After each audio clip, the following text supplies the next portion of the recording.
Assalamu alaikum. Glad to be with you one more time this year to share with you some thoughts and to congratulate you on another year of successful endeavor with the Indonesia Quality Award. I wish you well with your ceremony and congratulate sincerely all of those who will be receiving recognition. I thought this year I would address you from the gates of the old National Bureau of Standards, which is the history, the beginnings of the National Institute of Standards and Technology, because we do indeed share a rich history, not only through the National Bureau of Standards, but through the distance we've traveled since the initiation of the Quality Award concept in the United States and the initiation of quality awards around the world. I was particularly impressed this year when I had a chance very recently to hear a summary of the achievements of our three most recent Baldrige Award recipients. And I thought I would share some of that with you today just as an indication of how well organizations can perform and how much they can benefit from use of the Baldrige or Indonesia Quality Award criteria. It's particularly interesting this year because we had recipients in manufacturing, in education, and in healthcare. And it really doesn't matter what sector you're in. You can benefit from the performance improvement opportunities provided by use of our criteria. Let me start with our manufacturing recipient, Cargill Corn Milling. They'd actually been doing quite well as individual plants within the Cargill corn milling operation. As a matter of fact, from the years 1991 through 2000, their individual plants had received 16 Cargill Business Excellence Model awards. These awards use the Baldrige criteria, and they were one of the few business units to be recognized that broadly. The problem came when they realized they were being recognized as individual plants. And not only were the individual plants performing well, but they were also competing with each other rather than cooperating with each other in order to gain business.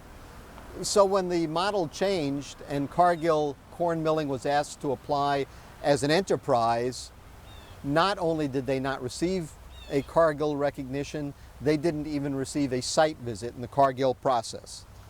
That was a rude awakening in 2002.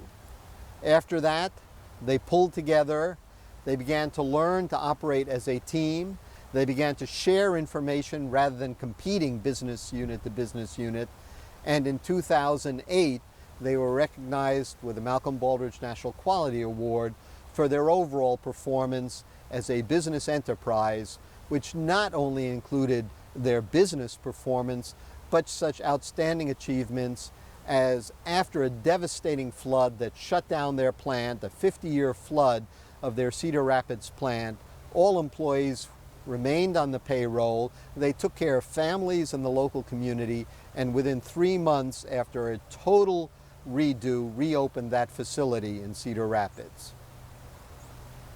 But as I said, Baldrige applies equally well to other sectors. Let's take a look at education. And our 2008 award recipient in education was Iredell-Statesville School District in North Carolina. They were faced with extreme challenges in 2002. Let me reference some data for you. In 2002, they had just fired their superintendent. They had severe budget problems. They were plagued by low student achievement. There was low community expectations of the school district, and as one might imagine, as a result, they had very low student morale and very low faculty morale.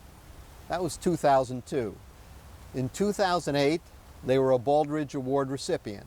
Let me share with you some of the data on their improvements in performance from 2002 to 2008.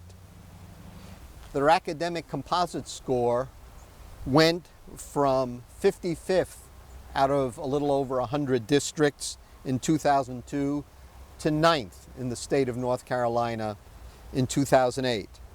Their graduation rate went from 53rd to 11th in North Carolina.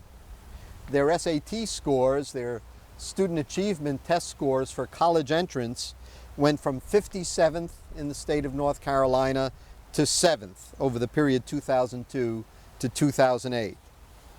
Their 3rd through 8th grade reading score went from 75th in the state to 20th in the state. And their math scores went from 68th in the state to 12th in the state. What makes this even more remarkable is that they achieved all these results while remaining in the lowest 10 of the school districts in the state in terms of funding per pupil. So amazing accomplishments and improvements while doing it with minimal expenditure per student. Let me share with you one more example, and that's from healthcare. Our 2008 award recipient, Poudre Valley Health System. In the early 2000s, they were plagued by a 24% annual turnover in employees. So 1 in 4 employees was leaving them every year. And in a period of 4 years, they went through a turnover of 5 CEOs. That's when their new CEO came and they decided to adopt the Baldrige criteria as their management system. And here are some of their results for 2008. They were in the lowest 10% in the country, so the top 10% in terms of performance in inpatient mortality. They were in the top 10% in terms of patient satisfaction, the top 3% in the country for employee satisfaction, and the top 1% in the country for physicians' loyalty. In addition, they were rated by Modern Healthcare as one of the top 100 best places to work in healthcare in the United States.